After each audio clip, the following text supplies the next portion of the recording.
Olá, pessoal. Eu sou Lenita Malta, professora de História na Universidade Federal de Rondonópolis, Mato Grosso. Em 2026, o ambientalista José Lutzenberger, o nosso Lutz Global, completaria 100 anos. Lutz nasceu em 17 de dezembro de 1926, em Porto Alegre. Para comemorar o seu centenário, iniciamos uma playlist chamada Minhas Memórias com o Lutz, na qual estamos trazendo convidados para nos contarem as suas memórias e vivências mais significativas com o ambientalista. Hoje convidamos o Luiz Jacques Saldanha, que foi amigo e parceiro do Lutz nas lutas contra os agrotóxicos.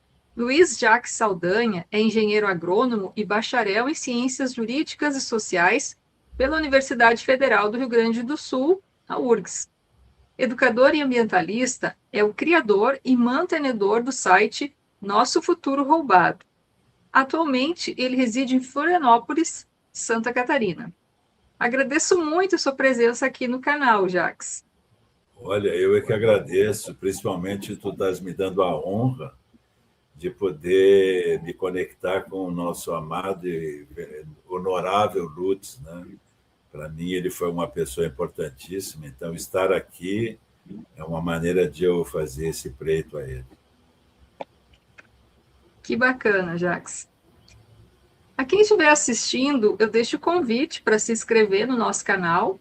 E se gostar do vídeo, por favor, curta e compartilhe para ele chegar em mais pessoas.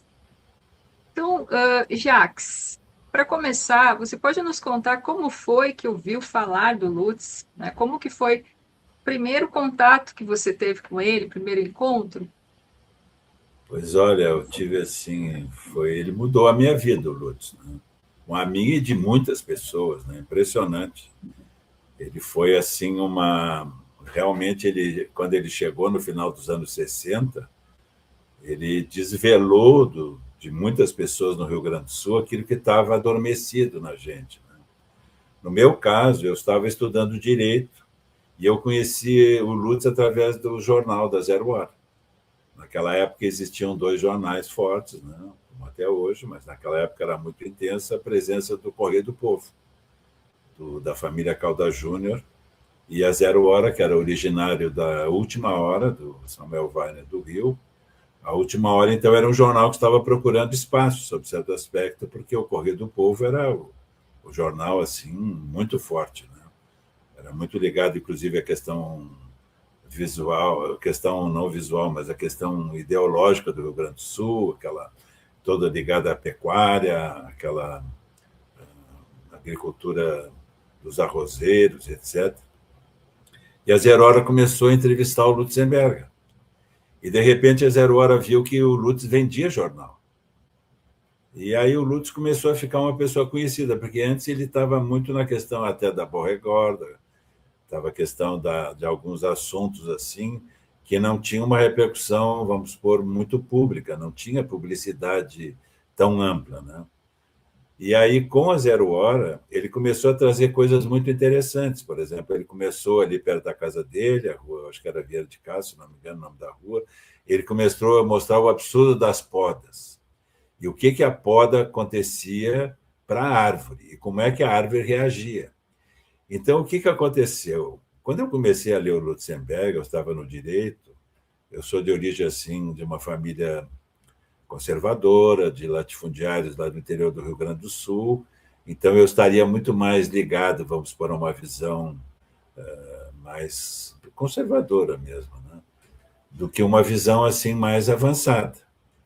Mas eu, quando criança, eu tinha muita conexão com a parte ambiental, com a parte assim do meio ambiente, da onde a gente tinha a propriedade, né? Eu era muito ligado mesmo. Mas para minha família eu era um poeta.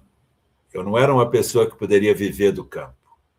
Então eu acabei me convencendo, porque as pessoas me diziam isso, que a minha área era muito mais urbana. E como eu não sabia o que eu queria fazer, na época eu pensava em filosofia, psicologia, aí eu resolvi tirar. O meu pai me disse: olha, o direito pode te dar maior amplitude. E como a família tem muitos advogados, eu acabei entrando no direito. E realmente fiz a faculdade. Trabalhei desde o primeiro ano, etc. Mas quando chegar nos últimos anos, eu vi que eu não era muito do direito, tanto que eu fui trabalhar em banco, né? E trabalhava, claro, na parte do crédito imobiliário, etc. Mas com as palavras do Lutz, com as coisas que ele colocava, aquilo tudo que a minha criança sempre teve tanta conexão, eu vi, mas isso tem uma profissão. Isso tem alguma coisa onde eu posso trazer isso que sempre foi meu para a minha vida funcional. E aí eu, no último ano de Direito, que foi uma verdadeira loucura na minha família, eu trabalhava no Citibank como trainee, na gerência e tal, eu resolvi jogar tudo para cima e eu quis seguir a profissão que ele tinha, eu quis ser engenheiro agrônomo. E foi uma loucura, né? Porque eu, na época, tinha a separação no colegial do clássico científico, eu tinha feito clássico. Ou seja, eu nunca tinha visto química, biologia, matemática superior, etc. Então, era impossível passar. Imagina eu ser um engenheiro que não tinha noção de nada, né? E trabalhar com a biologia sem saber o que era biologia. Mas aí aconteceu uma coisa que hoje eu considero que foi um milagre da vida. A vida me deu esse presente. Eu passei. Mas eu não tinha competência para passar. Mas eu passei e eu entrei na agronomia. E foi muito difícil. E eu sempre acompanhando assim o Lutzenberger de longe, né? Isso nos final dos anos 60, início dos anos 70. Não, isso já era início dos anos 70.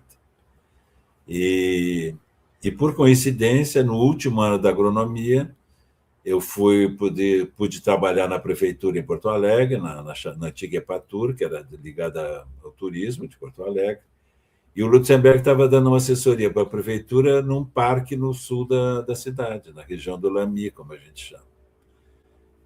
E eu fui trabalhar com ele.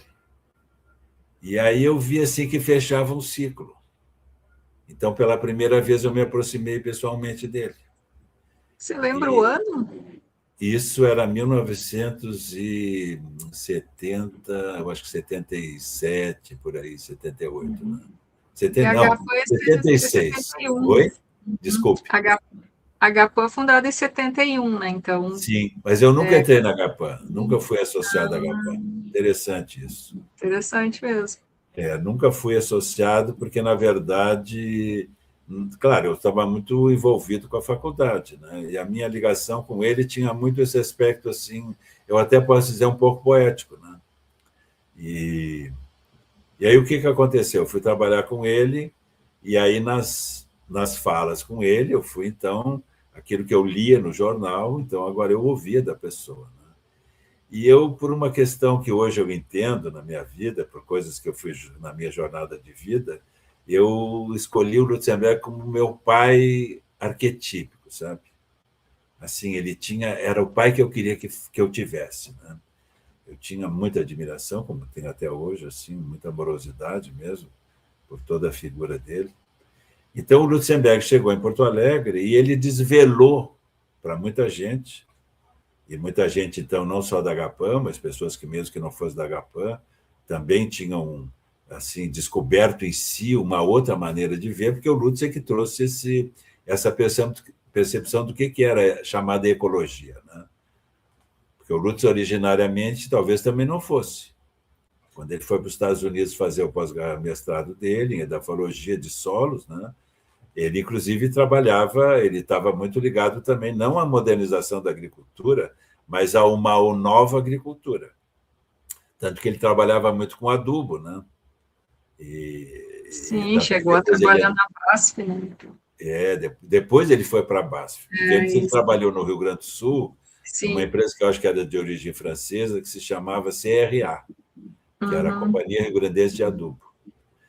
Quando ele foi para a BASF, aí ele, inclusive lá na BASF mesmo, ele foi para a África, porque ele falava correntemente mais de 5 ou 6 línguas, né?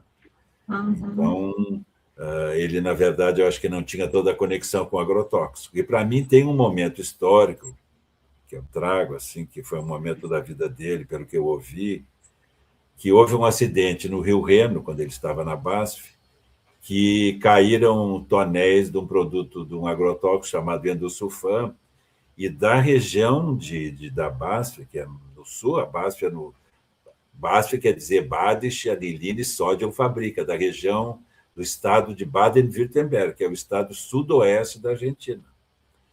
Então, do Reno até o desembocar do Reno no mar, teria matado milhares de peixes. Sim, teria sido uma contaminação terrível.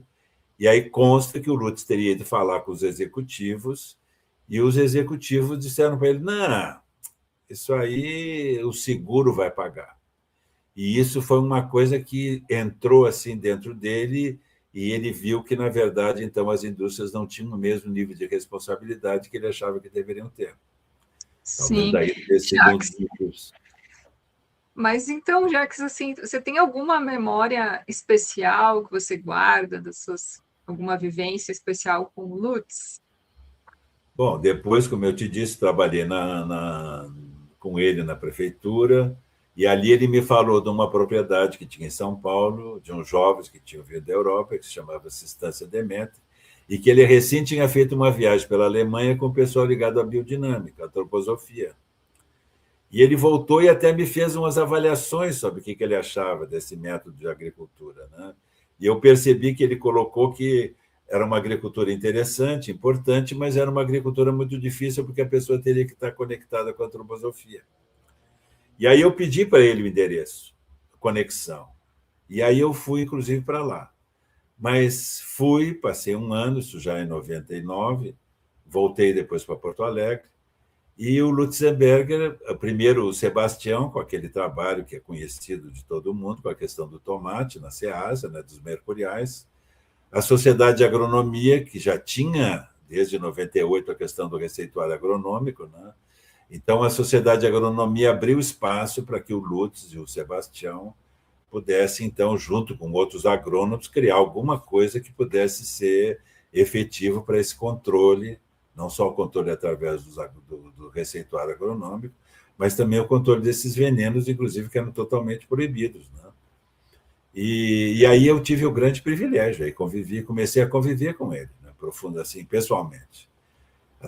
Junto com o Sebastião, ficamos então um grupo, aí chega a Ilza Girardi, professora hoje da USP, na época ela era assessora da Secretaria da Agricultura, porque era presidente da Sociedade de Agronomia do Rio Grande do Sul, o professor João Juliano, que conhecia a Ilza e a mim. Então, nós formamos esse trio, junto com o Lutzenberg, e aí o Sebastião até contou muitos fatos ali, e aí eu passei a ter muita convivência com ele, na família dele, inclusive tinha até a chave da casa dele, né? Então eu tive assim muito aquilo que eu falei de ser um pai arquetípico, né? Então eu pude conviver com esse pai. Um pai assim que era um pouco distante, no sentido assim de que ele era muito germânico, né? No sentido daquele aspecto de que não é muito próximo, assim, em termos demonstrando afetividade pelas pessoas, né? Mas a gente então ficou muito próximo. E assim nós fomos até, inclusive, quando ele faleceu. Um pouco mais, um pouco menos, porque depois até fui morar em São Paulo durante um período, e participamos muito, tanto que a família dele, eu fiquei muito honrado quando me pediu que eu fizesse uma fala junto ao caixão dele antes de levarmos para ele ser enterrado. E eu fiz essa fala, eu contei assim como ele tinha sido importante na minha vida, né, que ele tinha mudado a minha vida, mudado todos os meus paradigmas, todas as minhas crenças, e ele me abriu realmente para essa coisa ligada à questão ambiental, não numa questão contemplativa, mas numa questão ativa. E ele também nos mostrou, como o Sebastião já colocou, né, ele era uma pessoa muito destemida. Ele é uma pessoa que ele tinha atitudes que pareciam atitudes agressivas, mas era um movimento, né, assim, de justamente sempre lutar a favor das pessoas, a favor da saúde ambiental onde estão as pessoas e todos os seres não humanos, né? Então, as atitudes dele sempre foram atitudes muito... Não era nem um ambientalismo no sentido de contemplação, isso eu faço questão de frisar, mas sim um ambientalismo pragmático, um ambientalismo ativo, né? E isso eu trago muito forte na minha vida. Sim.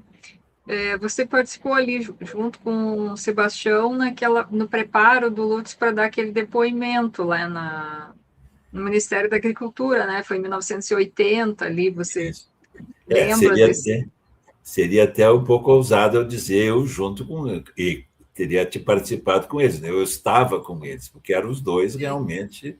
Aquilo ali Aham, foi uma coisa maravilhosa, aquilo ali foi uma mudança no imagino. Rio Grande do Sul, porque aquele depoimento do Lutz, que depois ele reproduziu em Curitiba, né? Não me lembro quanto tempo depois, mas aquilo ali foi muito paradigmático, né? Porque o Lutzenberger mostrava que, na verdade, nós estamos vendo em 1980, isso tudo por. Aí eu quero honrar, mas assim, profundamente, a figura do Sebastião. Porque eu tive o privilégio de conviver com os dois, e os dois são realmente cidadãos planetários. Sabe?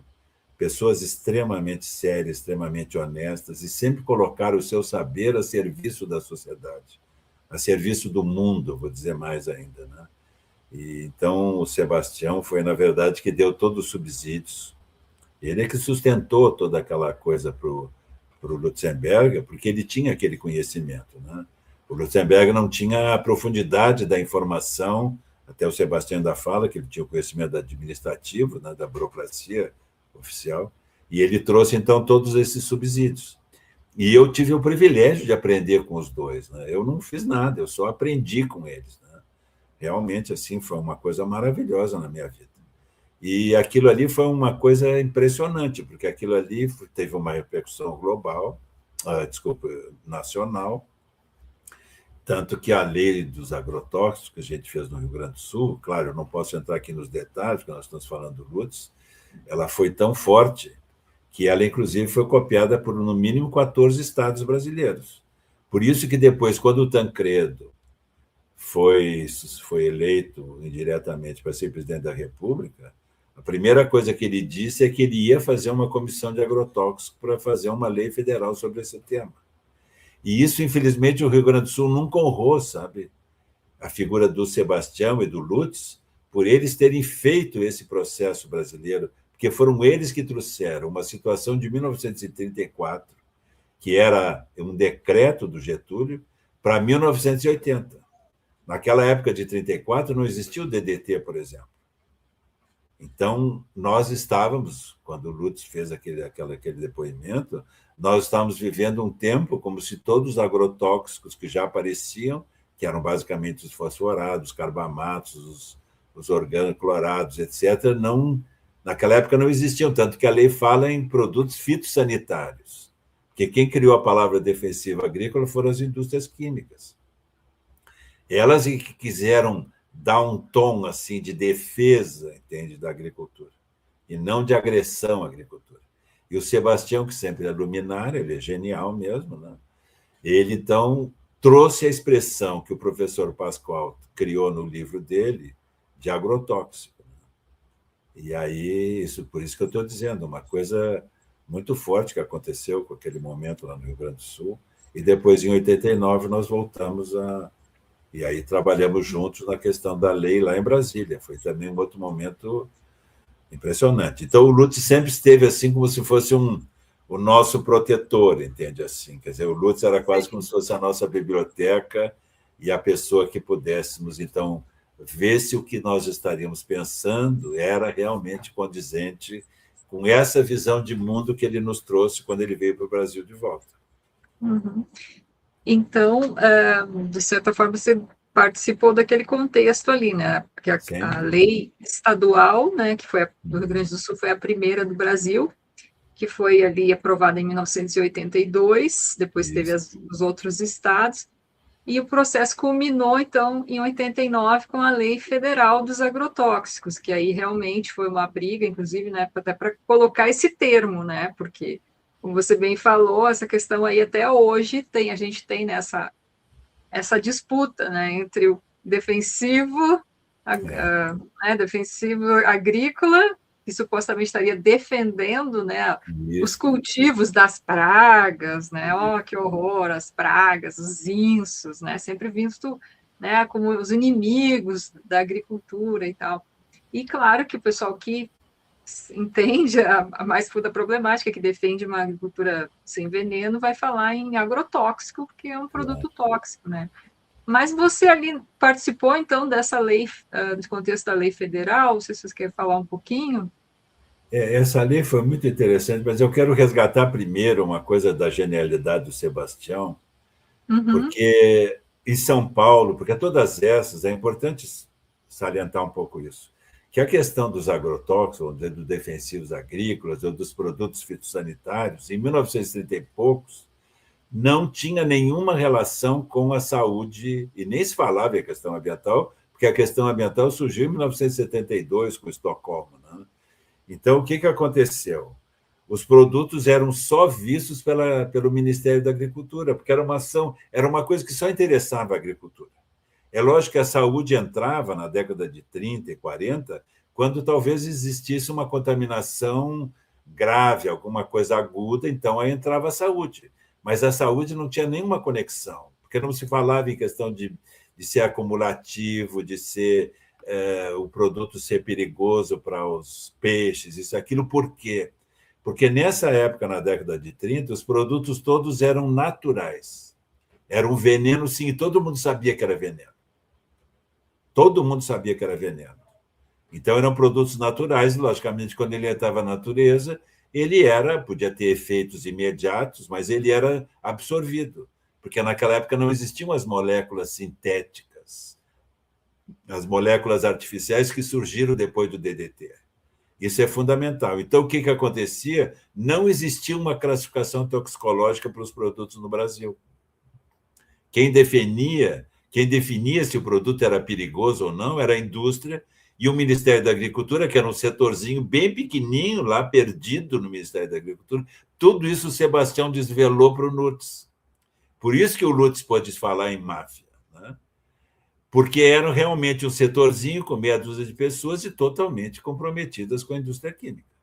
Então, o Sebastião, sabendo que em São Paulo tinha um toxicologista, o professor Valdemar Ferreira de Almeida, que tinha trazido uma percepção, inclusive da Europa, de uma classificação toxicológica no final dos anos 80 e botou lá dentro do Ministério da Saúde. Mas o Ministério da Saúde não tinha nada a ver com esse assunto. Mas, pelo menos, existia uma percepção dentro da saúde que existia uma toxicologia desses produtos, que não existia na década de 30, com esse decreto que ainda vigia em 1980. Então, o que aconteceu? Essa que foi a grande coisa importante, porque a gente anexou, a gente não, o Sebastião anexou a classificação toxicológica na lei do Rio Grande do Sul.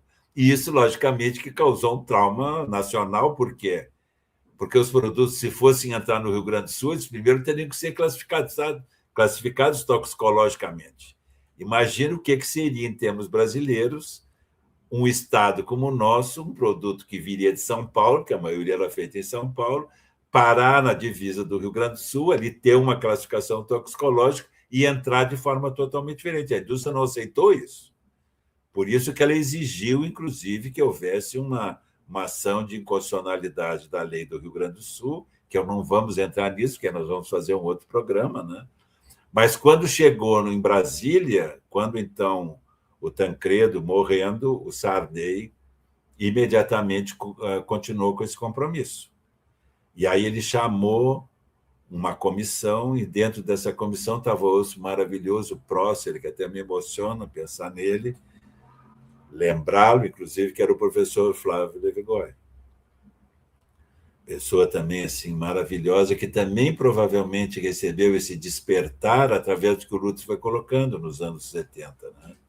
Já que só um adendo, já que você falou do Levi Goy, não sei se tu sabe, mas este ano ele também o centenário do Levi Goy, sabia? É mesmo? Ele também estaria fazendo Exato, 100 anos. Eu até estou também. emocionado. Então, você falou, tipo, assim, porque seria uma pessoa maravilhosa também para entrevistar, né? Mas, Não, enfim, ele era uma também. pessoa assim, um ser humano maravilhoso, ele, a mulher dele, os filhos dele. Sim, e eu tive o privilégio de entrevistar ele em 2014, publiquei, inclusive saiu na revista da Manguinhos, eu vou colocar na descrição do vídeo depois para quem estiver assistindo, né? E aí o pessoal do jornal Já, aqui de Porto Alegre, lá de Porto Alegre, me falou agora esse ano, foi mês passado, né? Me pediram se podiam republicar a entrevista que eu fiz com ele, assim, que ficou muito bacana, assim, Eu né? até gostaria de conhecer essa entrevista também. Se puder Claro, depois te me mandar o mando, link, sem dúvida. mando, com certeza. E aí você falou, assim, é uma figura importantíssima dessa questão toda, né? Da luta contra o envenenamento, né? Das Porque ele era, pessoas, né, ele enfim. trabalhava inclusive com isso, né? Na faculdade, ele era Sim, professor dessa área. sim. Então foi muito interessante a gente destacar isso para o Lutzenberger, como eu te disse que ele despertou muitas pessoas, e outras pessoas que eu quero destacar que o Lutz assim trouxe também para o mundo maravilhoso esse da gente reconhecer a alteridade, o outro, seja o outro humano, não humano, foi as mulheres, as senhoras da DFG, né? A Magda Renner, a Giselda Castro, a Hilda Zimmermann, que também era ligada à questão indígena, o advogado também Caio Lustosa. Então, várias pessoas que eu posso citar todas no mesmo plano do Lutzenberger, cada um no seu Carneiro, estrato. Entende? além do Carneiro, né? Augusto Carneiro também, né? O Carneiro, sim, o Carneiro sempre foi o Braço parceiro, direito. assim, era o. Só que o Carneiro não tinha essa ação pública, né? O Uhum, Carneiro era o que dava uma sustentação, assim, vamos sim, supor, administrativa e formal, isso. assim, para o Lutz, né? A retaguarda. Para Aguapã, isso uma retaguarda. Mas essas senhoras não, porque eram senhoras naquela época da sociedade totalmente conservadora, né? Pessoas, inclusive, até da sociedade rica de Porto Alegre. E essas, desculpe, e essas senhoras se envolveram profundamente nisso. Né? Então, também foram mulheres muito fortes na minha vida. Né?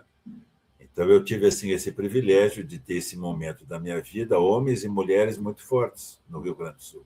E eu fico um pouco triste, quero honrar o teu projeto aqui, porque o Rio Grande do Sul esqueceu dessas pessoas. Eu não sei o que houve com a nossa geração, que nós não conseguimos passar para as novas gerações a riqueza dessas pessoas pelo que elas fizeram, não só pelo Rio Grande do Sul, mas também pelo Brasil, né? Pela América do Sul. Essas senhoras, por exemplo, a Giselda Castro e a Magda Renner, elas foram convidadas para assessorar o Banco Mundial. Elas andaram um período, inclusive, em Washington, elas iam para as reuniões lá. Depois elas viram que aquilo lá era mais, elas sabe para quê? Para pegar o discurso que elas faziam, para poder depois transformar esse discurso no que foi depois na questão do desenvolvimento sustentável. Né? Mas isso é uma outra história. E essa história do desenvolvimento sustentável, da Eco 92, também o Lutz teve um papel muito forte ali, né? Onde ele rompeu com o governo do Collor, porque ele realmente denunciou em Washington que os dinheiros poderiam ser totalmente desviados no Brasil. Né? Eu escrevi, inclusive, um livro de memória, sabe? Onde eu procuro contar a minha visão sobre essas histórias todas que eu tive o privilégio de viver e a minha percepção como cidadão leigo, comum, de um estado do sul do Brasil, assim, lá de um país chamado de terceiro mundo, como é que essas coisas chegaram numa pessoa como eu. Então, resolvi contar assim, fazendo toda uma descrição na minha visão, no meu ponto de vista, né, sobre essas coisas. Então, essas senhoras também, junto com o professor Levi-Goy, com o Lutzenberg, então foi um momento muito rico, sabe, do Rio Grande do Sul. E que hoje a gente não vê mais isso, né? Pelo menos assim, eu não vejo, né? Pode ser que exista e eu esteja falando de maneira até pretensiosa. Mas depois o que aconteceu? Então, o professor Levi-Goy fez parte dessa comissão, essa comissão foi indo, foi construindo, existia muita dificuldade, até porque as pessoas tinham que se deslocar de vários estados do Brasil, né, para Brasília. E aí, no final, também foi muito lindo, porque uns funcionários do Ministério da Agricultura lá em Brasília assumiram essa luta. Quando, então, foi para fazer a última discussão na comissão, para depois levar para o plenário para ser aprovada a lei, esses funcionários do Ministério, colegas do Sebastião, nos chamaram, e aí nós fomos para Brasília. E nós participamos ali, sabe, da comissão. E foi muito rica. Não vou entrar em detalhes aqui, porque senão seria, como eu te disse, outro programa, né? Mas foi um momento também muito rico. E a gente conseguiu, mesmo que não fosse o ideal. Mas qual foi o detalhe mais importante disso aí? Que o Sebastião volta a dizer, com a sua genialidade, a sua capacidade assim, política que ele é muito astuto mesmo. Quando nós sentamos junto com os deputados e a presidente da comissão, ele disse, porque primeiro nós tínhamos que nos apresentar, né? E o Sebastião foi representando a Federação dos Agrônomos do Brasil. E quem era eu? Eu disse, eu estou aqui representando as associações da sociedade civil organizada. Ou seja, mas eu fui aceito e ficamos os dois ali com os deputados e a presidenta da comissão. E aí o Sebastião disse, não, nós não vamos participar, a não ser que esteja aqui presente o presidente da ANDEF. A ANDEF, a Associação Nacional, era chamada Associação Nacional de Defensivos Agrícolas. Hoje eles mudaram, Associação Nacional de Defesa Agropecuária. Então, ele disse, nós só vamos participar se o pessoal da ANDEF estiver aqui. Não, mas onde ele está? Ele está observando, ele deve estar atrás dos muros, atrás dos biombos. Não, mas não sei o que, procurem que ele está aí. Realmente, dali a pouco chega o presidente, que era um ex-ministro da Agricultura, né? O presidente da ANDEF, e aí isso é que foi mais lindo, sabe por quê? Porque nós discutimos assim cada letra, cada palavra, cada vírgula, tudo, nós discutimos tudo, tudo, tudo. E teve um momento lindíssimo que essa senhora, que era uma deputada do Rio de Janeiro, que tinha sido presidente do BNDES, lá na época da ditadura militar, era do PFL, mas é como eu disse assim, ela se imbuiu do espírito lutziano, porque ela passou a defender a sociedade de uma forma, inclusive se contrapondo ao presidente da ANDEF, que foi impressionante. Então, éramos 3 aliados, ela, o Sebastião e eu, e alguns deputados, porque outros tu via que eles eram já vendidos. Era impressionante. Você lembra o nome dela? Era, puxa, me escapou o nome dela, meu Deus do céu, que pena. Era uma professora. Professora. Lá em Brasília, isso. E isso ela era deputada federal pelo PFL. Olha que interessante. Não, é por isso que eu estou te dizendo. Ela era conservadora, tinha sido conectada com os militares, né? Mas é por isso que eu digo que o espírito lutziano baixou nela, porque ela só não chamou de máfia por pouco. Ela defendia a sociedade, ela defendia a saúde da população, foi belíssimo. Não sei se por ser professora e mulher, talvez, né? Que ela tinha essa sensibilidade pessoal, né? Então, foi muito lindo. Tentar achar o nome. Não, agora eu não estou me lembrando, que pena. Mas ela foi impressionante. Assim. Aí, depois, no outro dia, como naquela época as coisas não tinham assim as coisas que a gente tem hoje, computador e tal e coisa, no outro dia, então, ela nos convidou para nós irmos no gabinete dela para montarmos o texto definitivo, né? Colar aqui, colar aqui. E ela convidou a todos para estarem no outro dia, os deputados, o presidente da ANDEF, todos, né? Sandra Cavalcante, o nome da deputada. Sandra Cavalcante. E aí, então, nós fomos, quem foi? O Sebastião, eu, e 2 representantes, aí, inclusive o Sebastião, pela primeira vez, ele percebeu que, na verdade, não existia só a ANDEF. Existia a ANDEF e a ANDA. Não era ANDA, era ANDA. Eu estou um pouco, não me lembro exatamente do nome, mas o que quer dizer uma? A ANDEF era das multinacionais. E essa aqui, eu sei que era a AN, que era a Associação Nacional, eu acho que era a Associação Nacional de Defensivo Agrícola, essa representava as indústrias nacionais. E a ANDEF não queria ter assim, intimidade com essa associação, por isso que eles criaram essa associação, porque eles diziam que os produtos feitos no Brasil pelas empresas brasileiras eram produtos que não eram puros. Puros eram os das multinacionais. Então, tu vê, aí a gente ficou sabendo disso que nós não sabíamos, mas eles foram os 2 representantes. Então, todos nós fizemos aquela colagem e aí foi para a Assembleia, para o plenário, e foi aprovado por liderança, né? Não foi pelo plenário completo. Então, foi uma coisa muito linda. E nesse ano aconteceu também uma coisa muito linda, que o Sebastião conheceu o Nasser e o Chef Nasser, no Espírito Santo, que fazia agricultura dos sonhos, sabe? E aí nós, inclusive, aí o Sebastião me convidou, eu estava em Porto Seguro, tendo sido convidado lá para a prefeitura, por causa do problema de lixo, eu paro em Vitória, conheci, e aí nós, o Sebastião e eu, montamos, junto com o Nasser, a presença do Lutzenberger lá. Porque, para nós, o Lutzenberger ir lá e ver aquele trabalho era assim, o coroamento de todo aquele processo que ele já vinha há quase 20 anos, entende, nessa luta, e que agora era concreto e era real. Então, o Lutzenberger foi, fizemos toda uma história com ele lá, e a gente tirou umas fotos, e eu consegui uma publicação numa revista alemã não só da ida do Lutzenberger, mas o trabalho desse agrônomo. E esse agrônomo também, é maravilhoso o trabalho que ele fez. Então, nós assim, sempre tivemos sempre a nossa inclinação, eu sei que do Sebastião também, sempre foi honrar o Lutzenberger, sabe?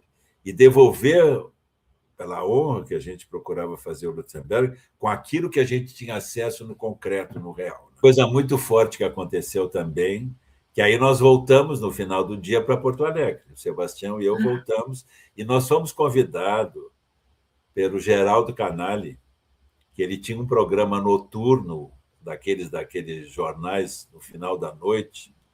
Eu não me lembro agora o nome da jornalista, puxa, me escapou agora, ele e ela. Aí eles nos convidaram, porque esse era um assunto do dia, né?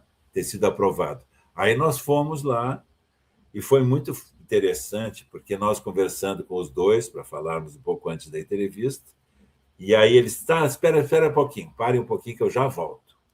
Aí ele saiu da sala e volta com um papel, que era uma fotocópia, na época como se chamava, que estava fixado no mural para todos os jornalistas. E aí, em síntese, dizia o seguinte: todos os jornalistas não devem usar a palavra agrotóxico. Sério? Porque isto é um equívoco. Não são exatamente essas palavras que ele colocou, mas ele disse assim, ó, na verdade, chamar de agrotóxico é a mesma coisa que chamar, como disse um arrozeiro muito conhecido no Rio Grande do Sul, estava escrito isso.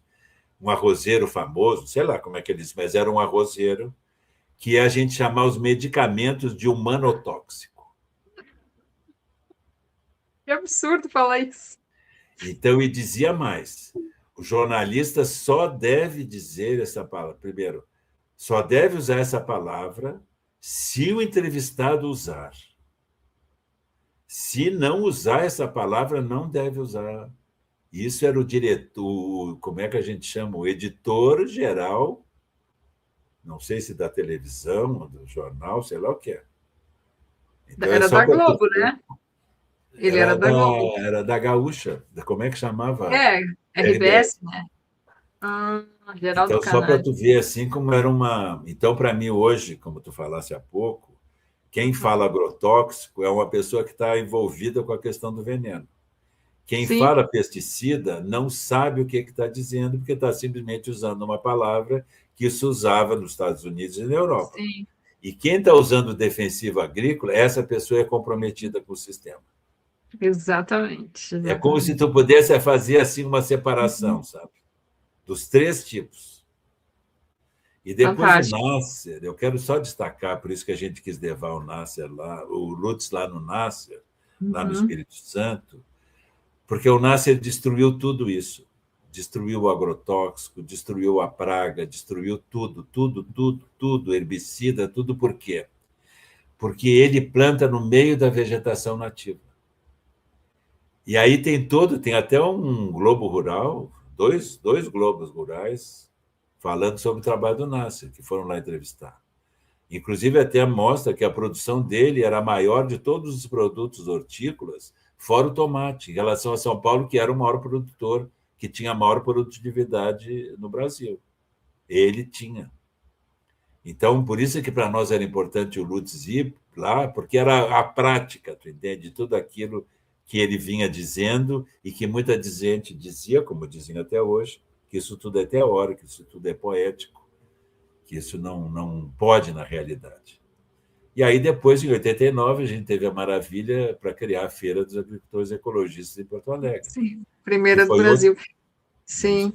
e que foi outro Você momento histórico falou, do Rio Grande do Sul. Né? sim. Você falou agora, foi justamente o que o Sebastião falou, né? A questão da praxis, né? Que o Lutz contribuiu bastante. Mas assim, o que você acha que, se a gente pudesse dizer, a contribuição do Lutz para a agronomia e para a agroecologia, para a agricultura ecológica, assim? O Lutz trouxe a ideia, porque assim, ó, nós temos que acompanhar nesse período a questão da modernização da agricultura, da Revolução Verde, né? Que foi justamente a grande transformação, porque o Rio Grande do Sul sempre produziu muito arroz, sempre teve muita pecuária e tal, era realmente o estado, um dos estados mais, na época, década de 50, 60, principalmente 70, talvez, assim, uma época que tinha muitos produtos, a agricultura, né? Uma agricultura muito, fora a agricultura da colônia, né? Que era uma agricultura mais ligada à produção de gado de leite e de hortaliças. Então, o que aconteceu? Naquela época não se chamava, por exemplo, essas eram as commodities daquela época, como ciclos, café, pau-brasil, etc., também eram commodities, né? Que hoje a gente chama assim. E aí houve uma introdução na agricultura brasileira, que é a grande tragédia aí do Norte, Nordeste, Centro-Oeste, que é a questão do agronegócio, né? Que, na verdade, é o agrobusiness. Infelizmente, a maioria das pessoas não tem acesso às informações do que está representando hoje essa agrobusiness nos Estados Unidos.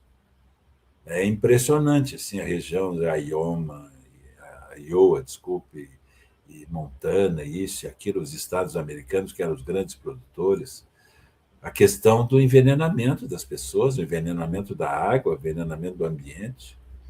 Isso, aqui no Brasil, não se fala sobre isso, né?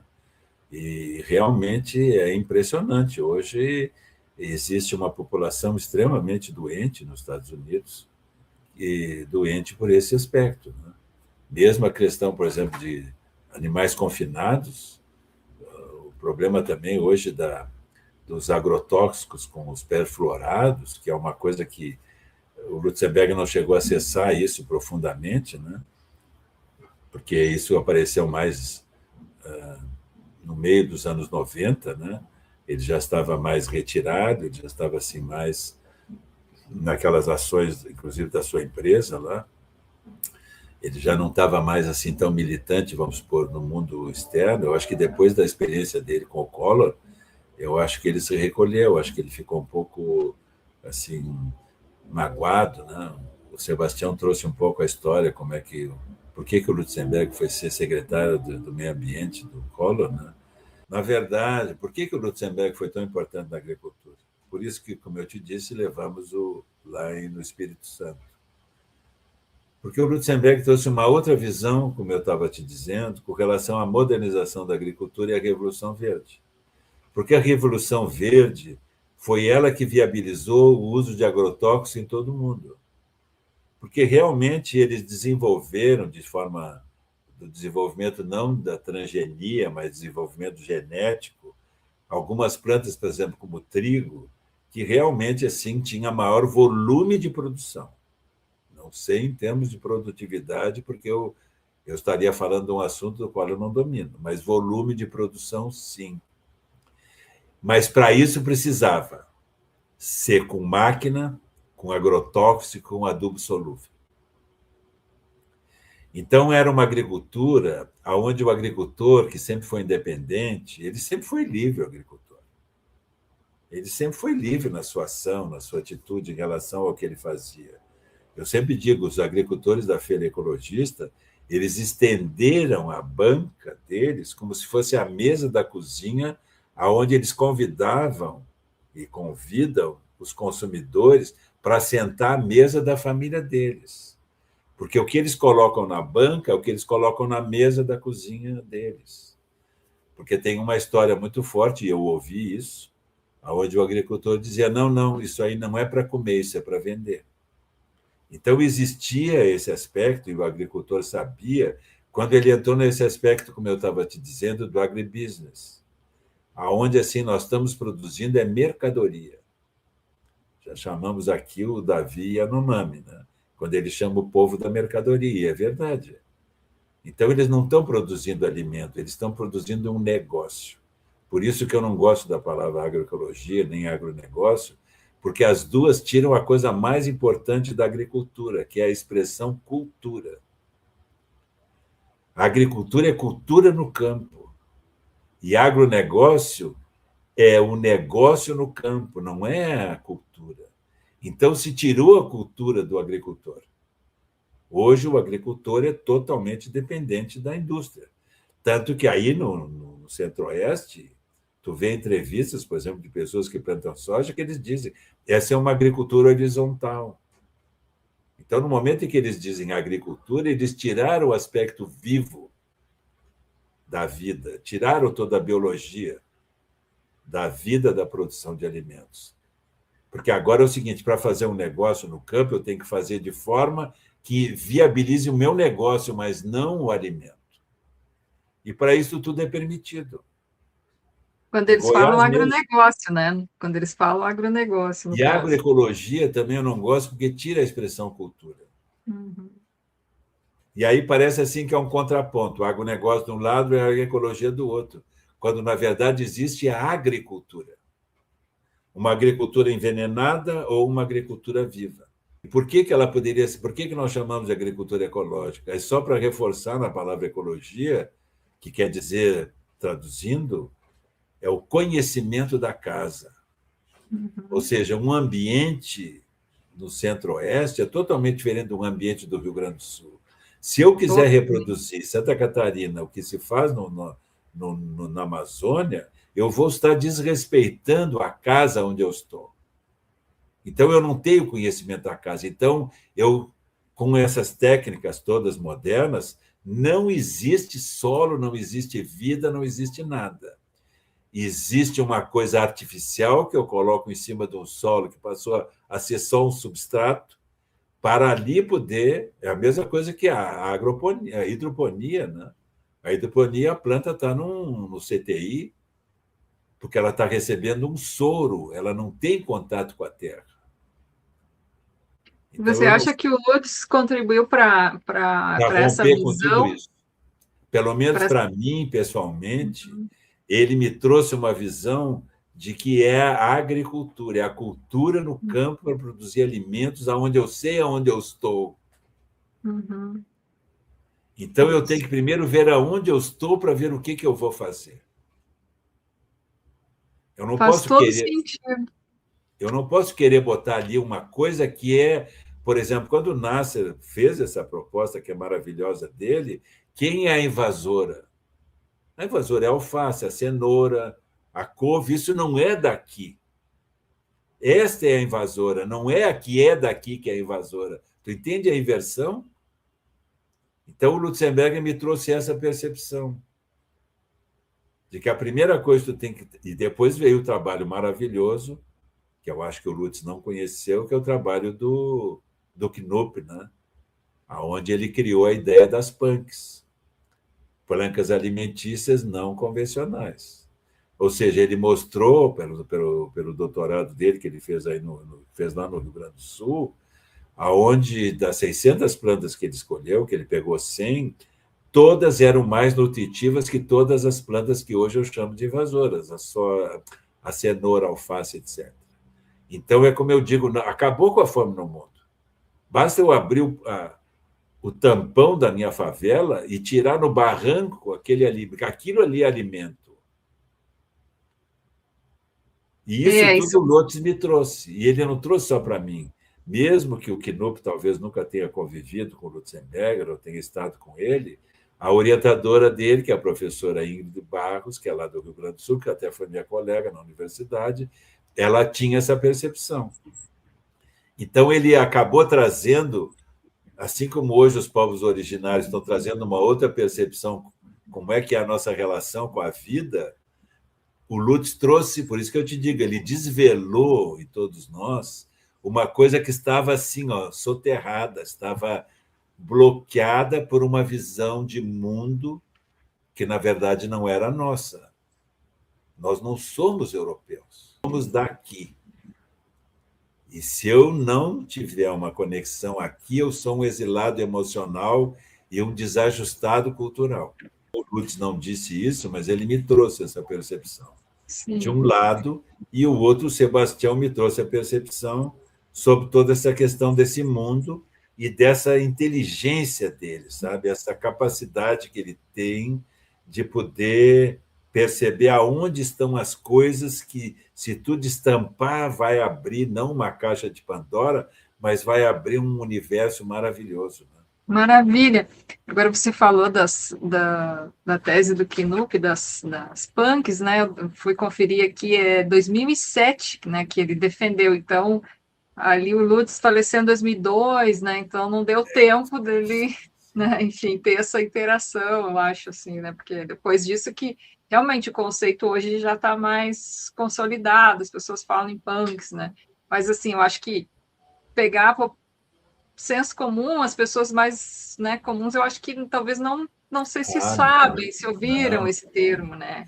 Isso Né? tudo eu digo, esses governos que se dizem progressistas, era isso que eles deviam estar falando. Então, né? Isso é que eles deviam estar defendendo sempre.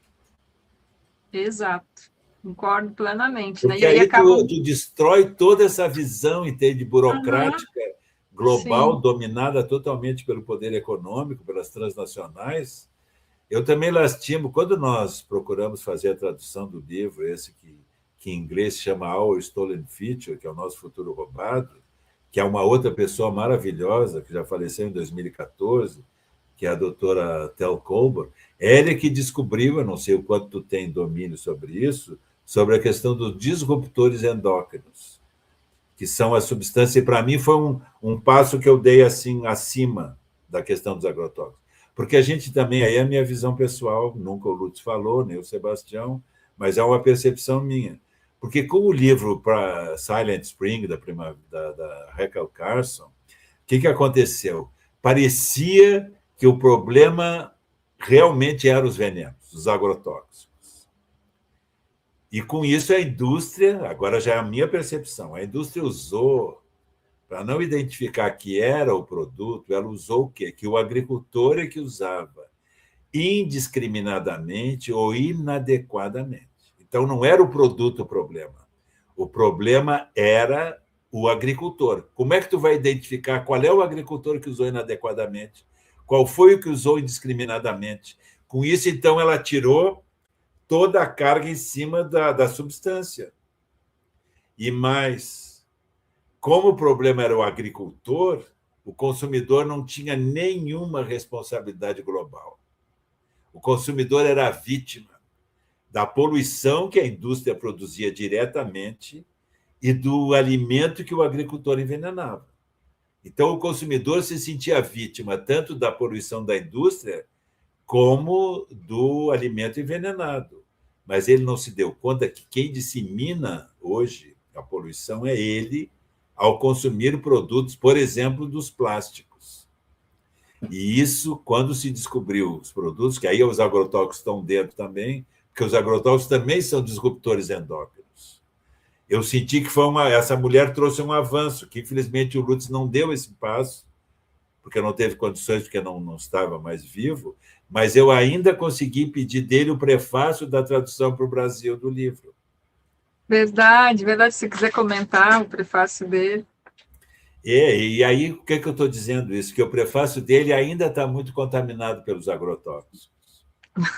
Ele não traz, entende, assim, a percepção de que não é o agrotóxico em si, são as moléculas artificiais criadas em laboratório, sejam elas agrotóxicos, ou sejam elas plásticos, sejam elas medicamento, ou sejam elas plastificantes, ou sejam elas teflon, ou sejam elas isso e aquilo.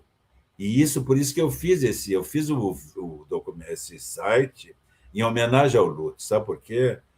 Porque eu ficava impressionado assim com a inteligência dele, com a capacidade dele, com o conhecimento que ele tinha, e eu pensava, como eu pensava do meu bisavô também, puxa, quando esse cara morrer, tudo isso vai desaparecer. Que pena que eu não posso pegar o cérebro deles e botar em mim, assim, sabe? Depois pegar o que eu peguei deles e passar para outro, assim, né? Essa coisa. Porque eu entrava na casa dele, ele tinha uma biblioteca, e o mais impressionava era a coleção que ele tinha de revistas, de jornais, especialmente daquela alemã chamada Der Spiegel, que é uma publicação, não sei se ainda está tão volumosa, mas naquela época ela chegava a ter 200 páginas semanais. Então, os artigos ali, eu até traduzi um sobre dioxina, impressionante. E aí, quando a minha filha nasceu, em 85, que eu tenho essa filha de dupla nacionalidade, brasileira e alemã, que eu comecei a ir para a Alemanha, ela é justamente de Baden-Württemberg, numa cidadezinha pequenininha, perto ali da fronteira com a Suíça e a França. E aí eu comecei a ver que os jornais lá da região, inclusive da cidade, eu me lembro um dia que eles publicaram sobre a dioxina, era uma página inteira. E eu me dei conta, não, então não é que eles sejam mais que nós, é que eles têm a informação mais que nós. Então, eles fazem porque eles sabem. E eu aí via o Lutzenberger, isso aqui me deixava triste, assim, porque o Lutzenberger tinha uma verve, uma capacidade de persuasão, tinha um carisma, ele tinha uma facilidade de colocar as coisas e fazia analogias maravilhosas, geniais, né? E aí, o que acontecia? Nós ouvíamos aquilo, mas eu não era ele. Se eu tivesse tido a oportunidade de ler o que ele leu, eu poderia ser eu do meu jeito. Mas ele teve essa condição que eu não tive. Então, eu resolvi fazer o site, tudo que eu tenho acesso, eu traduzo para o português. Se as pessoas leem ou não, o problema é delas, mas está em português, que eu não tive essa oportunidade naquela época. Ou tu ia para a biblioteca, com dicionário, ou tu não sabia nada. Sim. Então, eu Não, vi o teu assim... site é maravilhoso, né? Maravilhoso. Vou deixar o link aqui para o pessoal, né, acessar, enfim. As pessoas hoje com os Instagrams, ninguém mais lê nada, né? Infelizmente. Mas talvez até valesse a pena colocar algumas coisas no Instagram, né? Enfim.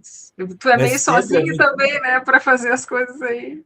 Mas tu vê, tem um documentário de 96, quando fala sobre esse assunto. Inclusive, o nome do documentário em inglês é Assault on the Male, ou seja, eu traduzi direto agressão ao homem, porque se eu botasse agressão ao macho, o macho na língua portuguesa ela é meio pejorativa, né? Então eu botei agressão ao homem. E ali os cientistas falam, é maravilhoso o site, né? Ele foi lançado no mesmo ano do livro, esse da Our Stolen Food, porque essa pesquisadora foi que criou essa expressão disruptor endócrino. E ela é que traz... tá no teu site esse documentário? Tem como acessar Sim, lá? tá, sim. Eu tenho vários documentários que eu boto ali, sabe? Tem um sobre o glifosato que é muito bom. Povos e campos envenenados. E ali mostra... Ali tu vê direitinho assim, a subserviência do próprio Ministério da Agricultura lá na Alemanha à indústria química. Nossa. Que a gente sabia que existia aqui, né? Por essa experiência que a gente teve em 1980. Né? Claro. E esse é muito bom. Jacques, então, vamos indo para o final já. Vamos objetivar. Que a gente terminar. pode conversar outro dia, de repente, fazer uma entrevista sobre essa questão dos disruptores endócrinos, que eu acho que é bem eu teria interessante. muito prazer de falar. Mas, assim, para finalizar, então, Jacques, o que tu poderia dizer assim, que tu aprendeu com o Lutz, assim, que tu leva para a vida? Bem resumido, assim, se puder. Olha, mas um resumo objetivo é o seguinte: é o amor à vida e o respeito à alteridade, seja humano ou não humano. Isso eu levo assim de uma maneira muito profunda, tanto que a minha vida se transformou quando eu não só transformei do direito para a agronomia, mas também todos os meus aspectos internos, emocionais, né? Quando então eu resolvi me dedicar, por isso que eu acabei na colmeia, agricultores, depois esse aspecto do site, e hoje há 30 anos que eu faço um trabalho com homens. É um trabalho assim onde a gente abre espaço para que os homens possam ter um lugar onde eles possam abrir o coração deles, né? Então, isso tudo eu trago desse maravilhoso momento de ter conhecido o Lutz, né? Por essa coisa que ele mostrou de que nós só vivemos esse momento, né? A nossa existência é limitada, mas que ela não é limitada no sentido da infinitude da emoção, do amor e da responsabilidade em relação ao outro. Que lindo! Isso que você falou agora do espaço para os homens falarem, abrir seu coração aí, o que é isso? Algum grupo de que você Se tu tem aí? quiseres, até tem um site ali, é Guerreiros do Coração. Ah, Isso foi tá. Eu. desenvolvido por um médico lá de Porto Alegre, há 32 anos, né? Uhum, E a gente trabalha em vários lugares, aqui em Florianópolis, em São Paulo, no Rio. E é um lugar, assim, é um processo que esse homem desenvolveu, assim, uma metodologia aonde é muito rico, sabe? Onde a gente entra em contato consigo mesmo, mas através do espelhamento do outro, porque eu só consigo me enxergar se eu me enxergo através do outro. Se eu for sozinho, eu estou me olhando no espelho. Esse é narcisismo, né? Então, eu consigo me ver quando eu consigo ver o outro. Então, é mais ou menos por aí. nossa, que bacana. Nossa, então, Jax, nossa, adorei, né, a conversa. Eu acho que eu e o pessoal que está assistindo, né, aprendemos muito aí com você sobre o Lutz, mas também sobre essa luta contra os agrotóxicos, né, que continua, né, a gente continua tendo que, né, conviver com eles, tendo problemas de saúde, tendo, felizmente, né, grupos que ainda fazem a resistência a eles, né, mas Mas, acho que Dória, aí eu o... quero só ressaltar uma coisa. Hum, Isso tudo que o Lutz trouxe abriu espaço para que haja em todo o Brasil, hoje, agricultores ecologistas em todos os lugares.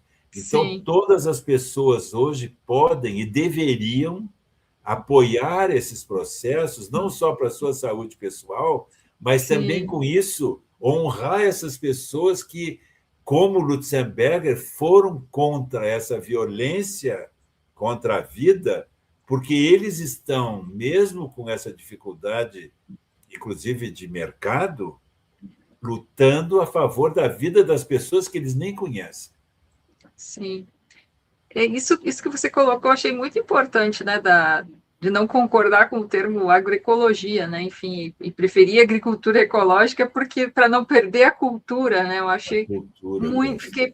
acho que dá muito o que pensar, né, enfim, e o Lutz mesmo, né, conheceu o Thierry, enfim, né, e teve Sim, sim. várias interações com pessoas da agroecologia ainda na época dele, né, que ele viveu, né, ele sempre usou agricultura ecológica, né? Ele sempre Pois é. preferiu esse termo, né? Então, assim, para Porque a demarcar, agroecologia ficou muito instagrâmico. pois então. Mas eu acho que hoje a gente tem que entender isso também como que é um movimento de mais pujante, né? E está fazendo uma resistência, tem toda a questão filosófica, política, assim, então, né? Não Então, dá para, os agricultores não estão fazendo ecologia, eles estão fazendo cultura. pois é, Acho que isso pois é é, importante frisar, mesmo que fale é, ecologia, é frisar a sim. cultura dessa opção. É mais o termo mesmo que eu acho que nesse sentido fica mais completo, né? Porque Pois não é. deixa a questão da cultura de lado, né? Enfim, adorei, né? Enfim, acho muito Eu é importante que mesmo. adorei assim, a oportunidade de poder conversar contigo de novo. Muito bom. Sim, se tem alguma coisa assim para finalizar, alguma observação? Lastimar que existem muito poucos lutes, entende, hoje, não só no Rio Uhum, Grande do Sul, mas no Brasil, sim. no sentido assim, existem muitas pessoas ligadas a essa questão ambiental, né? Mas quando eu digo assim, é aquele aspecto pessoal, carismático que ele tinha, Ah, sabe? sim, Ele assim, ele movimentava as pessoas, né? Ele tinha esse dom, mesmo que ele não tivesse toda a consciência. Até era muito bom, porque ele era muito humilde também, assim. Ele não era uma Sim. pessoa arrogante, pretensiosa, bem pelo contrário. Uhum. De poder justamente tocar o coração das pessoas, sabe? Uhum. Mesmo Sim. que fosse com uma coisa que poderia parecer técnica, ele tocou o coração de todos nós. Né? Maravilha. Só, agora eu lembrei também mais uma coisinha, que é a questão que você falou da Feira dos Agricultores Ecologistas, né? Que é a FA, enfim, que está lá em Porto Alegre, maravilhosa, né? Todo sábado de manhã. Justamente ela preserva essa questão da agricultura, né? Não é feira da agroecologia, é feira dos agricultores ecológicos, né? Isso, Interessante que exatamente. Os que você agricultores falou. ecologistas. Isso, e aí tem um episódio do Lutz que ele sempre falava nas palestras dele, né? Uma coisa que aconteceu com ele lá no Marrocos, que um plantador de maçãs, né? E aí que ele foi dizer para ele, não, você não precisa usar tanto, né, desse veneno e tal, usa menos. E aí né, o agricultor falou para ele, não, mas não tem problema, eu não como as minhas maçãs, né? Está vendo? É. E aí o que você falou, né, que o agricultor ecológico ele, né, ele leva a sua mesa para vender. Então o que ele come é o que A ele banca oferece. dele é a mesa da casa dele. Isso aí é fantástico, né? Enfim, quebra o paradigma É, totalmente, né? Enfim, então maravilhoso. Acho que o Lutz contribuiu com tudo isso, com essa percepção, sem né, a dúvida. importância disso, né? Em mim, sim. Não para mim, mas em mim. Né? Uhum. Ah, que maravilha. Então, estamos encerrando, né? Espero que o pessoal goste. Por favor, né? Ajude a gente a compartilhar essas palavras, essas Sim, ideias, né? Para que chegue em mais gente, porque o algoritmo não vai dar relevância para esse tipo de tema, né? Então, assim, a gente que se ajude aí os companheiros aí que estão assistindo, o pessoal que está assistindo, né? Que sem possa dúvida. Aqui compartilhar. estamos todos juntos. Só, inclusive, vai assistir quem já tem o coração minimamente aberto. Ah, com certeza, Se com não certeza. tiver, nem vai ligar. Sim. Mas Muito, nós muito ligamos para o obrigada. coração deles. Ah, sim. Então, muito obrigada, Jaques. Um abração e um abraço para todo mundo que está nos assistindo. Muito Até a obrigado. próxima. Eu que agradeço a honra que tu me desse de poder compartilhar esse amor que eu tenho por ele até hoje. Certo? Então, tá certo. Obrigada, pessoal. Tchau, tchau. Tchau, tudo de bom.